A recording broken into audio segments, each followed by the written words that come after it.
काजी शहर जाने वाली बस को रास्ते में बिजली के हाई ट्रांसमिशन लाइन से टकराने की वजह से आग भड़क उठी, जिसने देखते ही देखते सारे सामान और बस को अपनी लपेट में ले लिया।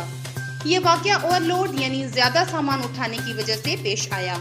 जहां लाखों का सामान जलकर खाकस्तर हुआ, वहां मुसाफिरों की भी जान जा सकती थी। ऐसे वाकयात की रोकथाम के लिए ट्रैफिक कवानीन पर अमल दरामद लाजमी है, मगर अफसोस के साथ कहना पड़ रहा है कि हाईवे पुलिस ट्रैफिक कवानीन पर अमल दरामद करवाने में मुकम्मल तौर पर नाकाम नजर आ रही है। एक मुसाफिर बस पर ट्रक जितना सामान लाद कर लाया और ले जाया जाता है, मगर हाईवे पुलिस खामोश तमाशाई बनी बैठी है। यहाँ हाईवे पुलिस एहलकारान रिश्वत लेकर सामान छोड़ते होंगे, क्योंकि ये बसें हाईवे से होकर गोठों और देहातों की तरफ जाती हैं।